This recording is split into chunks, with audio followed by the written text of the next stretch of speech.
नमस्कार शुभ सकाळ। आज डिसेंबर मास 3 तारिख बुधवार। आपणक भल पाइबा और आशीर्वाद स्वरूप गोटे गोटे लाइक करि दियंतु एवं नुआ होइथिले चैनल को सब्सक्राइब करी पाखरे थिबा बेल आइकन को क्लिक करि दियंतु। मु आज आपण मानक पई केतेगोटी गुरुत्वपूर्ण खबर आनिछि। आजिर प्रथम खबर, आसंता 4 तारिख रु ठंडा पुणी बढ़िबो। राति तापमात्रा 2 रु 4 डिग्री जाए खसीजिबो। एबे पारद उपरमुआ हेबा जोगु अनेक स्थान रु ठंडा कमी जाइछि, किंतु 2 दिन पर ठंडा पुणी बढ़िजिबो बोली पाणीपाग विभाग आकलन करिछि। 3 तारिख राति रे राज्यर अधिकांश स्थान रे राति तापमात्रा 13 रु 15 डिग्री ऊपर रहिबो। उपकूल ओडिशार बहु स्थान रे पारद 15 डिग्री बा एहाठारु अधिक रहिबो बोली पाणीपाग विभाग आकलन करिछि। परवर्ती खबर, डिसेंबर 9 रे बारवाटी स्टाडियम रे टीम इंडिया और दक्षिण आफ्रिका मध्य खेला जिवो टी20 मैच। तेबे टी20 मैच पूर्वरु गतकाली पिच जांच करचंती क्यूरेटर। बारवाटीर क्यूरेटर आशीष भौमिक पिच जांच करचंती। ओसीएर मुख्य क्यूरेटर सह अन्य ग्राउंड स्टाफ मध्य उपस्थित थिले। टी20 मैच पई स्टाडियम रे 3टी पिच प्रस्तुत होईछि। परवर्ती खबर, कटकर समस्त विपद संकुल कोठा को शीघ्र भंगा जिवो। एने आज विधानसभा सूचना देइचंती गृह निर्माण और नगर उन्नयन मंत्री कृष्णचंद्र महापात्र। से कहिचंती विपद संकुल कोठा चिन्हट पई विशेष कमिटी गठन होईछि। कटक महानगर निगमर सबु वार्ड रे सर्वे करूचंती सदस्य। सर्वे परे चिन्हट विपद संकुल कोठा मालिकन को नोटिस देई भंगा जिवो। परवर्ती समय रे आईन अनुଯାयी कोठा भंगा जिवो। किछि दिन तळे कटक रे एक पुराना कोठा भांगी किछि लोक मृत्यु हेबा परे एहाकु नै राजनीति जोर धरतिला। नवेम्बर 8 तारिख रे एक पुराना कोठा भांगी जिबारु कटक मणिसाउ छक हाड़ीबंधु स्कूल निकट रे 3 जनकर मृत्यु होइतिला। एहा सह जने महिला और शिशु गुरुतर होइतिले। तेबे अघटन घटिथिबा ए अपार्टमेंट बिल्डिंग अप्रूवल नथिला।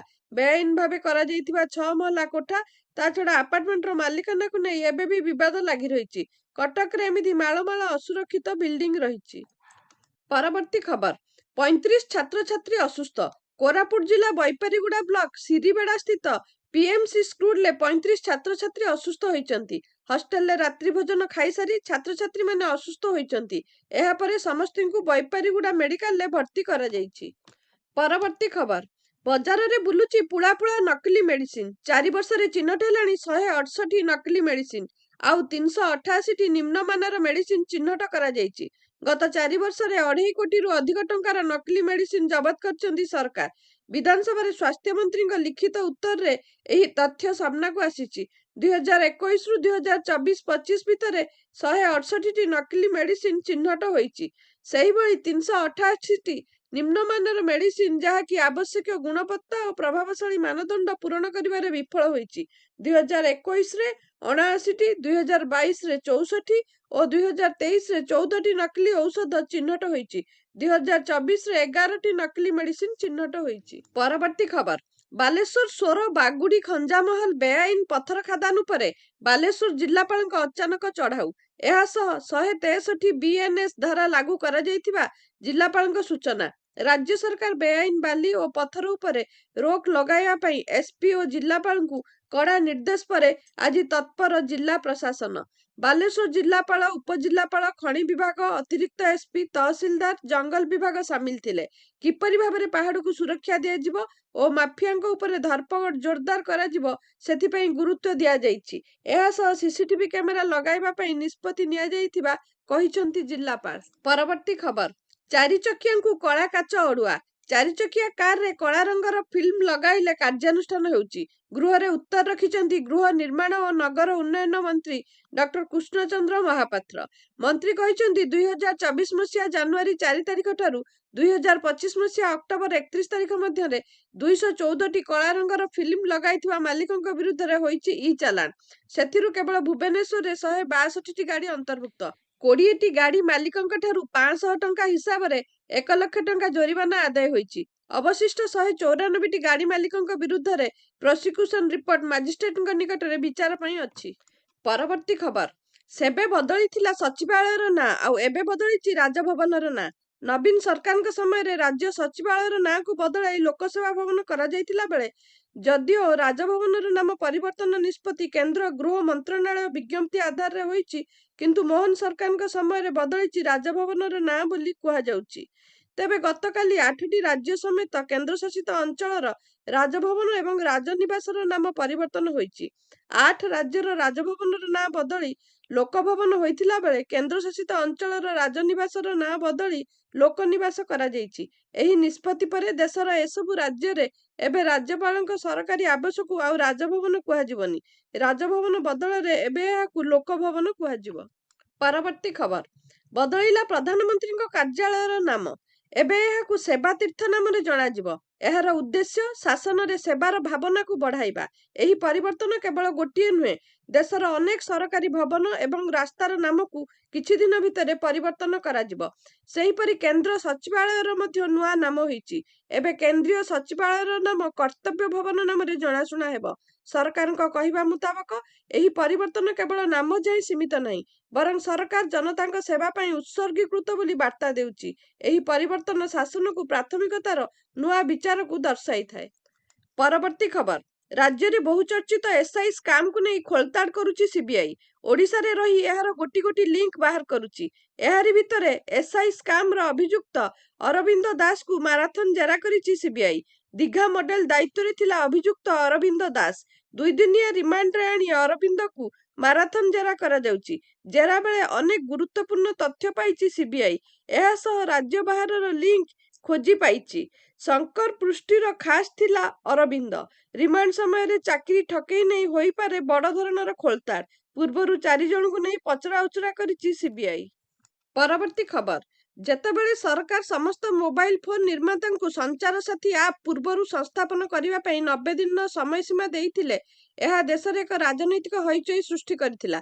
ବିରୋଧୀ ଦଳ ସରକାର ଗୁପ୍ତଚର ଚେଷ୍ଟା କରୁଥିବା ଅଭିଯୋଗ କରିଥିଲେ, ଯେତେବେଳେ ସରକାର ସାଇବର ସୁରକ୍ଷା ପାଇଁ ଏହାକୁ ଆବଶ୍ୟକ ବୋଲି ଘୋଷଣା କରିଥିଲେ। ଏବେ କେନ୍ଦ୍ର ଯୋଗାଯୋଗ ମନ୍ତ୍ରୀ ଆଦିତ୍ୟ ରାଜ ସିନ୍ଧିଆ ସବୁକିଛି ସ୍ପଷ୍ଟ କରିଛନ୍ତି। ସେ କହିଛନ୍ତି ଯେ ସଞ୍ଚାର ସାଥୀ ଆପ୍ ଫୋନରେ ବାଧ୍ୟତାମୂଳକ ହେବ ନାହିଁ, ବରଂ ଏହା ଇଚ୍ଛାଧୀନ ହେବ। ସାଇବର ସୁରକ୍ଷା ଚିନ୍ତାକୁ ଉଦ୍ଧୃତ କରି ସିନ୍ଧିଆ କହିଛନ୍ତି ଯେ ଦେଶରେ ସମସ୍ତେ ଜାଣନ୍ତି ନାହିଁ ଯେ ସେମାନଙ୍କୁ ଠକେଇରୁ ରକ୍ଷା କରିବା ପାଇଁ ଏକ ଆପ୍ ଅଛି, ତେଣୁ ଏହି କଥା ପ୍ରଚାର କରିବା ଗୁରୁତ୍ୱପୂର୍ଣ୍ଣ। ଏହି ସୂଚନା ପ୍ରସାର କରିବା ଆମର ଦାୟିତ୍ୱ। ସିନ୍ଧିଆ କହିଛନ୍ତି, ଯଦି କେହି ଚାହୁଁନାହାନ୍ତି ତେବେ ଏହାକୁ ସକ୍ରିୟ କରନ୍ତୁ ନାହିଁ। ଯଦି ତୁମେ ଏହାକୁ ତୁମ ଫୋନରେ ରଖିବାକୁ ଚାହୁଁଛ ତେବେ ଏହାକୁ ରଖ। ଯଦି ତୁମେ ଏହାକୁ ଡିଲିଟ୍ କରିବାକୁ ଚାହୁଁଛ ତେବେ ତାହା କର। ଉଦାହରଣ ସ୍ୱରୂପ, ଯେତେବେଳେ ତୁମେ ଏକ ଫୋନ କିଣ ସେତେବେଳେ ଅନେକ ଆପ୍ ପୂର୍ବରୁ ସଂସ୍ଥାପିତ ହୋଇଥାଏ। ଗୁଗୁଲ ମ୍ୟାପ୍ ମଧ୍ୟ ଅନ୍ତର୍ଭୁକ୍ତ। ଏବେ ଯଦି ତୁମେ ଗୁଗୁଲ ମ୍ୟାପ୍ ବ୍ୟବହାର କରିବାକୁ ଚାହୁଁନ ତେବେ ଏହାକୁ ଡିଲିଟ୍ କର। ପରବର୍ତ୍ତୀ ଖବର, ଦୀଘା ଜଗନ୍ନାଥ ମନ୍ଦିରରେ ମହାପ୍ରସାଦକୁ ଅସମ୍ମାନ। ମହାପ୍ରସାଦ ନାଁରେ ଚାଲିଛି ବେପାର। ମନ୍ଦିର ପରିସରରେ ହୋଟେଲ ସଦୃଶ୍ୟ କରି ଡାଇନିଂ ପକାଇ ପ୍ରସାଦ ସେବନ ଚାଲିଛି। 100ରୁ 150 ଟଙ୍କାରେ ଏହା ବିକ୍ରି ହେଉଛି। ପଡ଼ୋଶୀ ରାଜ୍ୟ ପଶ୍ଚିମବଙ୍ଗ ଦୀଘାରେ ପ୍ରାୟ 20 ଏକର ଜାଗାରେ ପ୍ରାୟ 250 କୋଟି ଟଙ୍କା ଜଗନ୍ନାଥ ମନ୍ଦିର ନିର୍ମାଣ କରିଛନ୍ତି ପଶ୍ଚିମବଙ୍ଗ ମୁଖ୍ୟମନ୍ତ୍ରୀ ମମତା ବାନାର୍ଜୀ। ମନ୍ଦିରଠାରେ ଜଗନ୍ନାଥ ଧାମ ଲେଖିବା ପ୍ରସଙ୍ଗକୁ ନେଇ ବିବାଦରେ ମନ୍ଦିର ଥିବାବେଳେ ପୁଣି ମହାପ୍ରସାଦକୁ ନେଇ ମନ୍ଦିର ଭିତରେ ଡାଇନିଂ ଟେବୁଲରେ ବସି ସେବନ ଚାଲିଛି। ପୂର୍ବରୁ ଲଡୁ ସହିତ ଖଜା ଦେଇ କଣ୍ଟ୍ରୋଲ ଦୋକାନ ମାଧ୍ୟମରେ ଗାଁ ଗାଁ ପ୍ରସାଦ ପହଞ୍ଚାଇ ଆରମ୍ଭ କରିଥିଲେ ରାଜନୀତି। ପରେ ପରେ ପ୍ରଭୁଙ୍କ ନୀତିକାନ୍ତିରେ ଦେଖାଦେଇଥିଲା ବିଭିନ୍ନ ସମସ୍ୟା।